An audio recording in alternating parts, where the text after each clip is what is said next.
Assalamualaikum warahmatullahi wabarakatuh. Perkenalkan, nama saya Cindy Pertami, kelas 1 dan tingkat 2 SMK Negeri 1 Angkatan. Pada video kali ini, saya akan menjelaskan materi tentang about router OS. Kalau judulnya router OS, di sini kita akan menjelaskan juga tentang router board.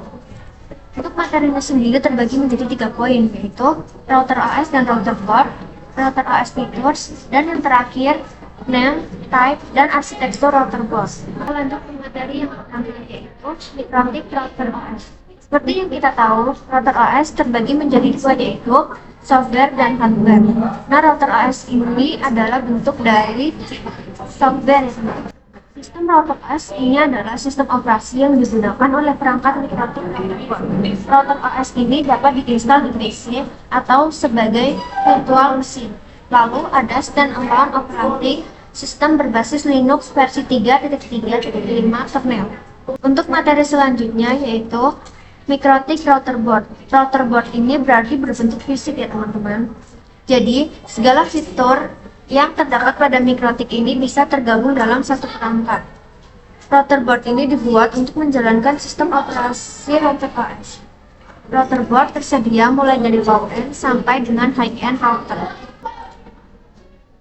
Selanjutnya yaitu router OS features.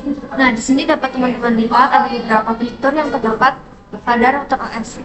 Yang pertama yaitu wireless network, routing, firewall dan NAT, UPS atau bandwidth management, point-to-point tunneling, user management, dan yang terakhir tools. Kita bahas satu-satu mulai dari wireless network. Wireless network ini sudah tertanam di mikrotik ya teman-teman. Nah, wireless network ada dua versi, yaitu versi indoor dan versi outdoor.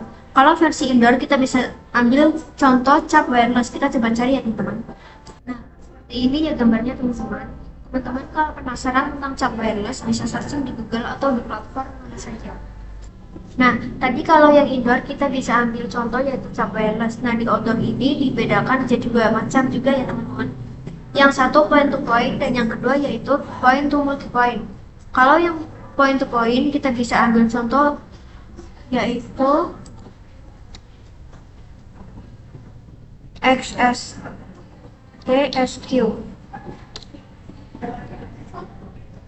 Nah, kurang lebih seperti ini ya teman-teman. Lalu ada juga seperti ini ya teman-teman, kurang lebih seperti ini. Kurang lebih seperti ini ya teman-teman. Lalu selanjutnya ada fitur routing atau biasa dikenal dengan RIP, OSPF, BGP, dan lain-lain. Lalu yang ketiga ada firewall dan NAT atau fully customized Linux based. Nah, firewall ini berfungsi untuk agar mikrotik bisa aman, dan NAT ini berfungsi agar klien yang punya IP privat itu bisa akses juga ke IP publik. Lalu selanjutnya ada QoS atau bandwidth management. QoS sendiri itu singkatan dari quality of service ya teman-teman, di mana mikrotik bisa diatur sesuai kebutuhan atau sesuai yang kita mau ya teman-teman. Lalu ada point-to-point tunneling. Singkatnya, point-to-point tunneling itu untuk mengatasi jikalau ada server yang lemot. Kalau ada user management atau yang biasa kita tahu itu DHCP atau proxy, passport, radius, dan lain-lain. Lalu yang terakhir ada tools. Nah, selanjutnya yaitu router board name, yaitu pengkategorian nama pada perangkat router board mikrotik berdasarkan 3 kategori. Itu yang pertama 3 simbol name, yang kedua word, dan yang ketiga exceptional naming. Nah, ini contohnya ada 3 simbol nama, yaitu RB951. Nah, untuk angka 9 ini menggambarkan seri atau kelas router. Nah, untuk angka 1 yaitu jumlah slot mini PCI atau wireless.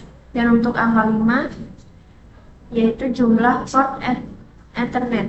Lalu ada word atau Omni TIK, Grok, SXT, LHG, Dinardis, CAP, WAP, HAP, dan HEX.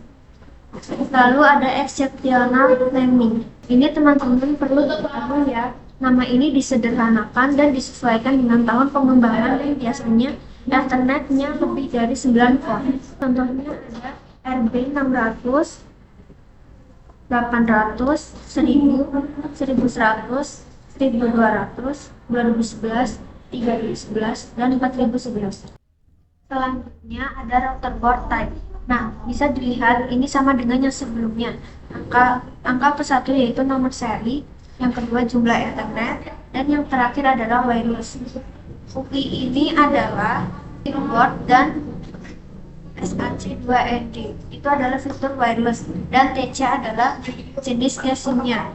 Kode lain yang ada pada router board antara lain yang pertama, atau support USB, A, memori lebih tinggi dan level lisensi lebih tinggi, H, more powerful CPU, G, support GB, S, support XMP, 5, support frekuensi 5 GHz, 2, support frekuensi 2,4 GHz, 2, dual band 5 GHz dan 2,4 GHz.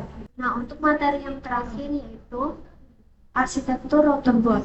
Arsitektur router board diberikan berdasarkan jenis dan kinerja prosesor, software atau OS untuk setiap arsitektur berbeda.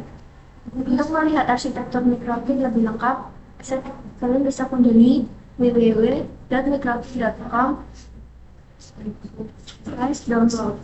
Nah, ini juga ada tipe-tipe arsitektur pada router board. Bisa teman-teman pelajari seperti MIPSBE, SMIPS, TILE, PPC, HRM, X86, MIPSLE, MMIPS.